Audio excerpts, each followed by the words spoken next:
그러므로 너희가 선지자 다니엘이 말한 바 멸망에 가증한 것이 거룩하게 선 것을 보거든 읽는 자는 깨달을진저. 그때 유대에 있는 자들은 산으로 도망할지어다. 지붕에 있는 자는 집 안에 있는 물건을 가지러 내려가지 말며 밭에 있는 자는 겉옷을 가지러 뒤로 돌이켜 말지어다. 그날은 아이 벤 자들과 젖먹이 있는 자들에게 화가 있으리로다. 너희가 도망하는 일이 겨울에는 안식이 되지 않도록 기도하라. 이는 그때에 큰 환란이 있겠습니다. 창세로부터 지금까지 이런 환란이 없었고 후에도 없으리라. 그날들을 감히 감하지 아니하면 모든 육체가 구원을 얻지 못할 것이나 그러나 택하신 자들 위하여 그 날들을 감하시리라. 그때 사람이 너희에게 말하되 보라 그리스도가 여기 있다 혹은 저기 있다 해도 믿지 말라. 거짓 그리스도들과 거짓 선지자들이 일어나 그 표적과 기사를 보여 할 수만 있으면 택하신 자들도 미혹하리라. 보라 내가 너희에게 미리 말하였노라. 그러면 사람들이 너희에게 말하되 보라 그리스도가 광야에 있다 해도 나가지 말고 보라 골방에 있다 해도 믿지 말라. 번개가 동편에 나서 서편까지 번쩍인 같이 인자의 임함도 그러리라. 죽음이 있는 곳에는 독수들이 모일 것이니라. 일단 28절까지 말씀을 먼저 봉독했습니다. 하나님의 말씀입니다. 하나님께 감사합니다.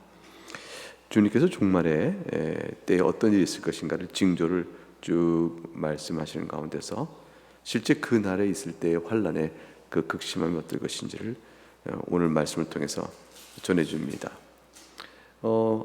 앞에 15절부터 읽었는데 14절에 가게 되면 천국 복음이 모든 민족에게 증언되기 위하여 온 세상에 전파되리니 그제야 끝이 오리라 했습니다.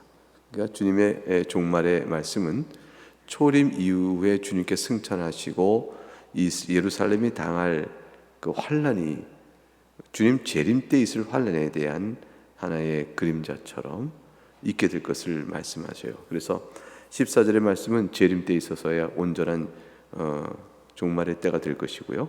15절부터 보이는 것은 주님 재림 때 있을 일에 대한 하나의 그림자로 조만간에 예루살렘이 이스라엘이 겪을 환란을 말씀하시는 것이라고 볼 수 있습니다. 다니엘의 말은 멸망에 가증한 것이 거룩한 곳 선다. 거룩한 곳을 예수님 때는 성전에 볼 수 있고요. 그리고 예수님이 최종적으로 재림하실 그때가 되면 하나님의 자리라 이렇게 볼 수가 있습니다. 멸망에 가증한 것은 성전에 도움을 줄 수 없는 돼지피나 이방인들의 가증한 로마 황제의 깃발이든 그 어떤 것이든 멸망을 받아야 할 가증한 것 그런 것들인데 그것이 거룩한 곳에 선다, 성전의 침범에 들어온다 이렇게 보는 것이 예수님 그 승천 이후에 빠른 시간 내에 이스라엘이 당할 환란 속에 있는 표죠.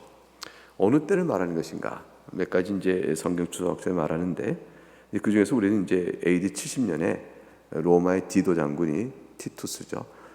이 디도 장군이 예루살렘을 마침내 함락시켰던 무자비한 살육의 사건, 110만이 거의 죽습니다. 그러니까 뭐 엄청난 사람이 살육을 당해요. 포로를 끌려간 자가 이제 10,000명도 안 돼요. 거의 다 죽습니다. 무참한 살육이 벌어지고 성전에 로마의 황제의 깃발이 들어가고 그리고 이제 황전이 황폐화되는 그 무서운 순간을 당하게 되는데 주님은 그걸 미리 아시는 거죠.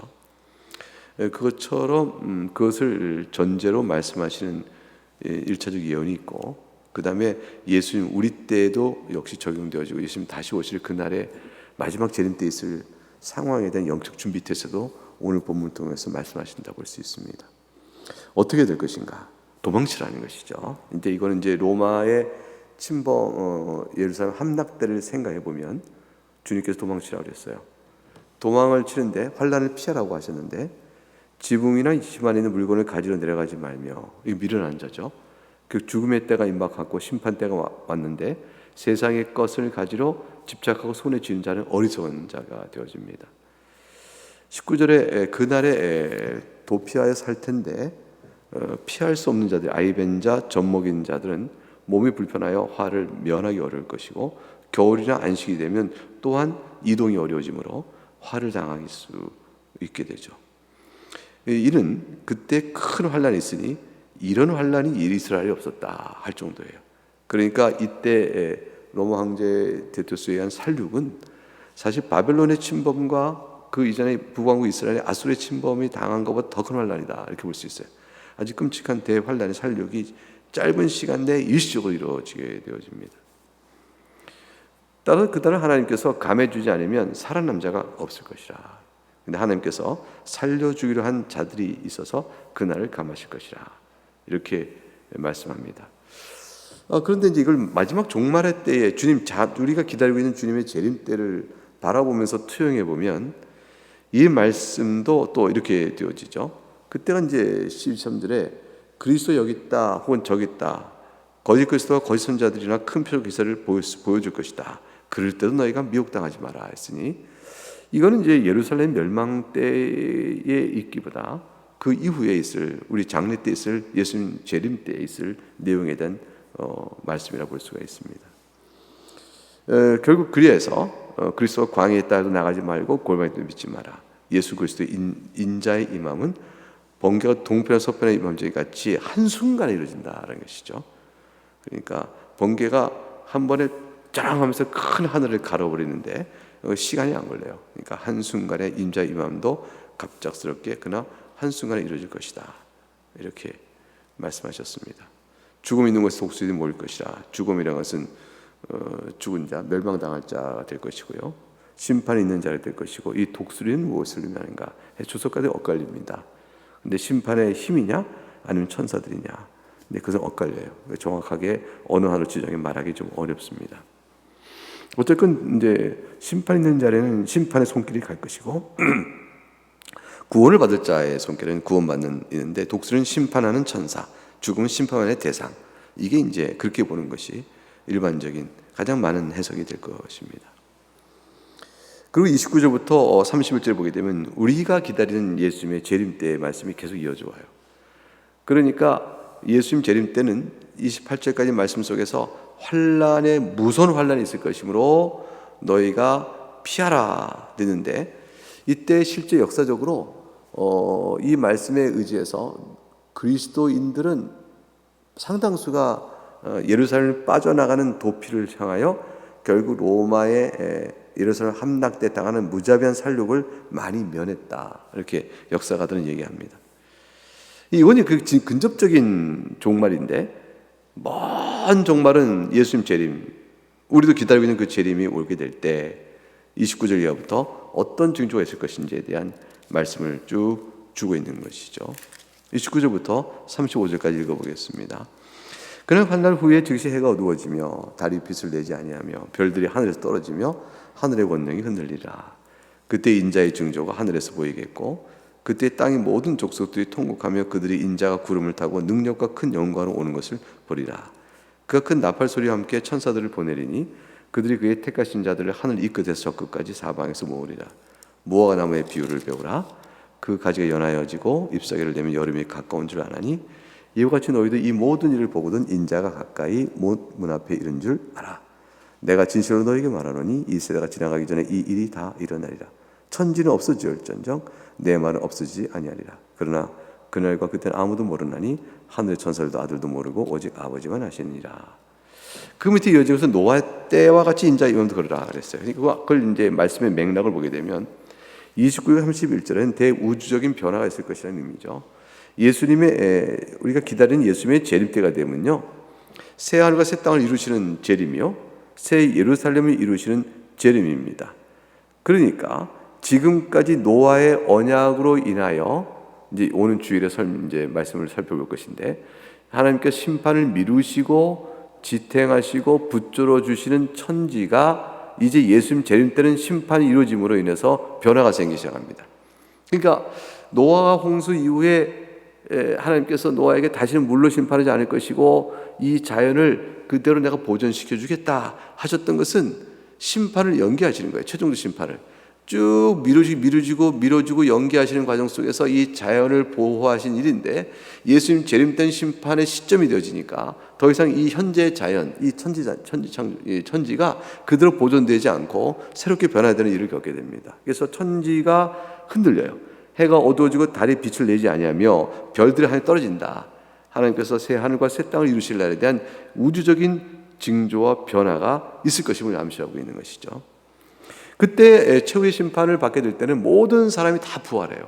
부활하고 새로운 몸을 입는데 신자는 상의 영생의 부활을 입고 나는 것이고 악인들은 영원한 심판을 받게 한 심판의 부활로 오니까 이미 영혼이 새로운 몸을 입는 상태로서의 변화를 다 겪어요. 그 변화 겪은 다음에 있는 우주적인 징조의 변화들은 이거는 뭐 마땅히 있는 일이죠. 그런 일들이 있을 것이라. 이런 일들은 예비적 상태가 이루어져요.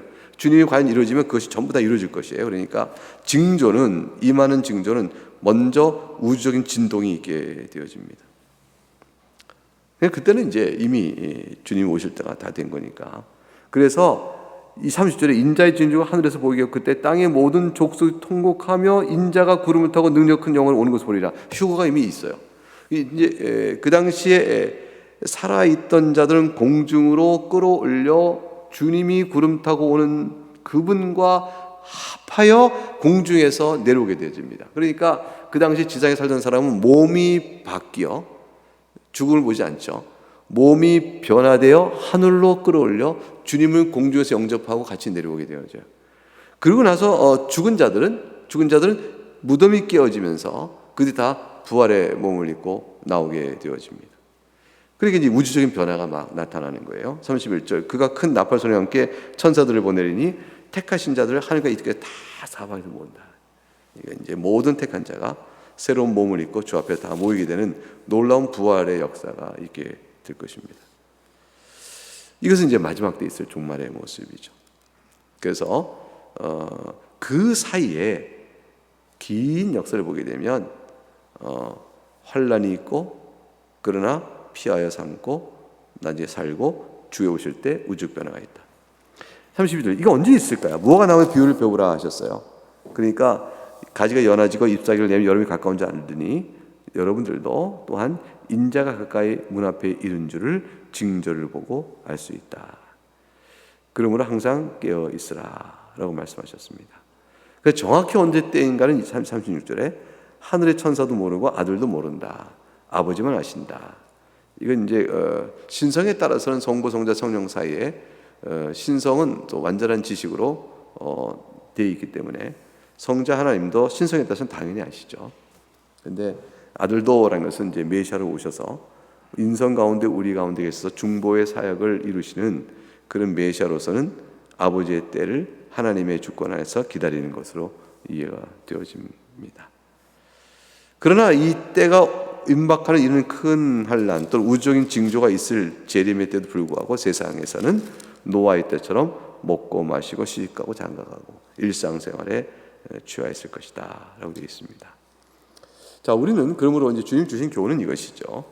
그 다음부터 이제 주인이 언제 올지 모르고 악한 종이 했던 일들에 대한 책망, 그 다음에 10처녀 중에 5은 미련하고 5은 슬기 있는 처녀인 것에 대한 비유, 그 다음에 달란트 비유, 다 모든 것이 앞서 말했던 지금 읽었던 예수님 재림 때 있을 이러한 상황들에 대한 교훈에 따라서 어떻게 살아야겠냐 이런 질문에 대한 답을 주는 거죠. 그 답이 뭐냐면 노아 홍수 전에 노아가 방주에 들어가는 날까지 사람이 먹고 마시고 장가도 시집가고 있으면서 깨어있지 않은 채 살던 자처럼 살면 안 되겠다라는 거예요.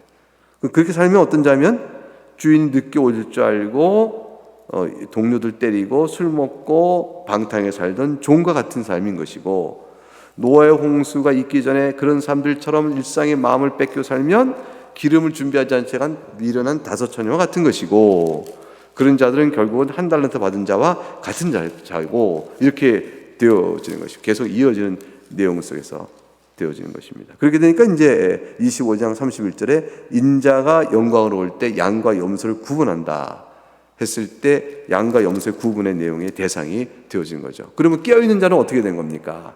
노아의 홍수 전에 이 홍수가 주님 재림에 임할 때를 생각하면 깨어있는 자는 어떻습니까? 그러면 결국 이제 마지막에 긍정적으로 25장에서 양과 같은 자들, 즉 주님이 나에게 한 것이다 말했던 주의 교훈에 따라서 하나님 앞에 의로움을 받고 죄 용서를 받고 감사하여 주의 교훈에 따라 하나님을 사랑하고 이웃을 사랑하는 사람, 그 삶이 주 앞에 조준된 사람, 이런 사람들이 이제 노아 때에 깨어있는 사람들이라고 볼 수 있죠. 결국은 이제 오늘 이 마지막 때의 권면은 결국은 제자들에게 준 이 권면의 내용은 깨어 있으라라는 말씀 내용으로 이어지는 것입니다.